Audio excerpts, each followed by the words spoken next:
Ayan po, alas 4 ng umaga dito sa kinaroroonan po natin mga kababayan. Ano po. Tapos biglang sabi nung Team MR, Boss Mark, ayan.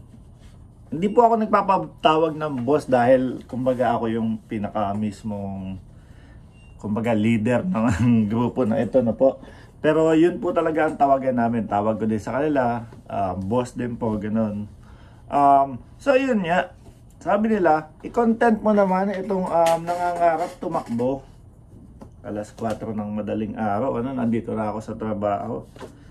Kasi unang mga kliyente natin ganyang oras po eh. And yung mga trainers natin dito, siguro mga bandang alas 5 nandito na po yun. Kaya sinikap ko na maggawa nitong video na to. So sabi nga nila, Boss Mark, i-content mo nga yun, si Kapitan Tutan. Sabi ko, ano na naman yung pangalan na inimbento nyo? Nung una, merong General Pulburon. Ano po? Galing sa Puting Ahas. O, magkakatropa yan. Puting Ahas, si General Pulburon. Tapos, ito namang si, ano pangalan? Si Captain Dedo. Captain Dodo. Captain Dado. Ano po? Pinanood sa akin yung buong video na panood ko.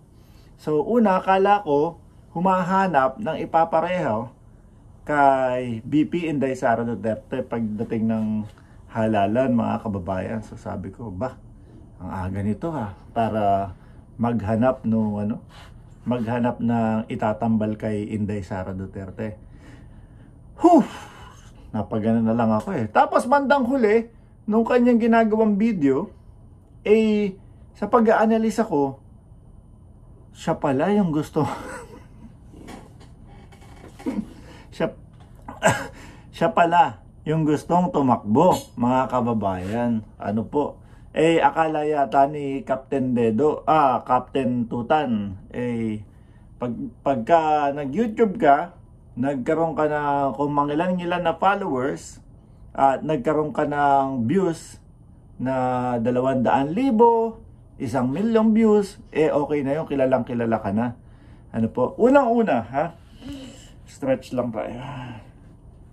Bago dito kay Kapitan Tutan. Unang-una, Kapitan Tutan, no? Kaya lang kayo pinapanood ng taong bayan, no? Actually, taong bayan, sige, madami naman eh. Kaya kayo pinapanood kasi yung iba dyan, mga dilawan, mga pinklawan, no? Na talagang gustong masira yung unit team.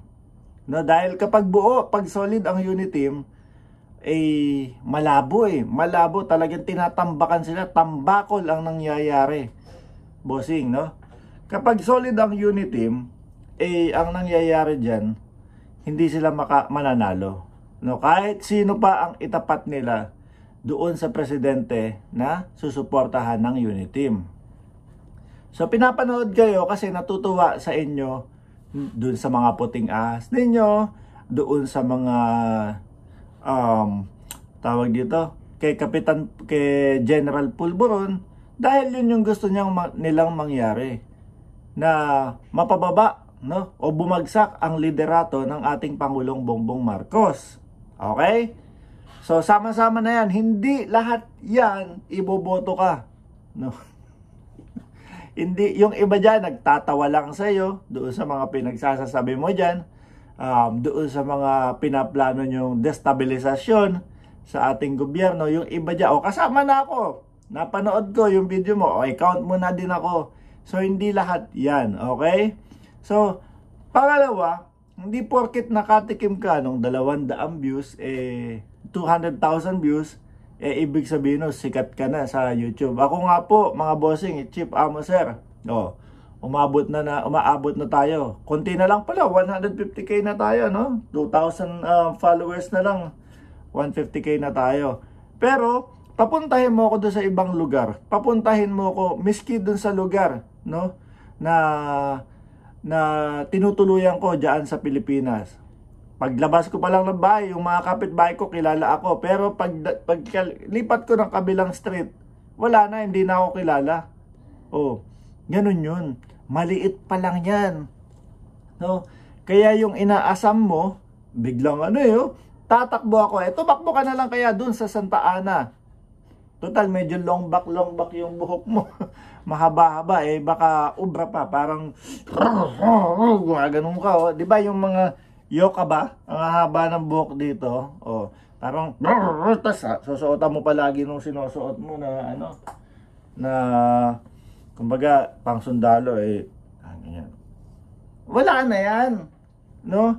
Hindi na pinapatos ng taong bayan yan. Kasi kapag nag-vlog ka, para ka na lang payaso. Tinatawanan ka. Di po ba? Tingnan nyo yung comment section nyo. Tingnan nyo yung comment section nyo. No? Nagbubura kayo ng mga komento na pag hindi okay sa inyo, tatanggalin ninyo. Dito sa akin, lahat ng komento, lahat bashing man nandyan, naka-open. Kasi, mas gusto ko yung ibinabash ako. Kasi, nagkakaroon ako ng content sa susunod. Nagkakaroon ako ng mga taong aasarin na alam naman natin, walang ibang ginawa kundi i-bash ang gobyerno ng Pilipinas. Magbago na po kayo. No? Magbago na po kayo. Tapos, paulit-ulit yung sasabihin na bayaran ka, kung ano-ano pa po, nakikita nyo ba? Yan nagbabayad sa akin. Diyan ako kumakuha ng pangkain, no? Hindi yung kagaya ng ibang mga vloggers diyan, umabot, no? Kahit na umabot sa kasilungalingan, ang mga sasabihin basta mataas ang views. Kasi po doon nila kinukuha yung kanilang mga pangkain. Ganun po 'yun. So, balik tayo kay Kapitan Tutan. Captain, baka masayang lang po, yung inyong magiging pagod. Dahil sa nakikita ko, umpisa pa lang po, mukhang ang kababagsakan nyo po Nuisance candidate.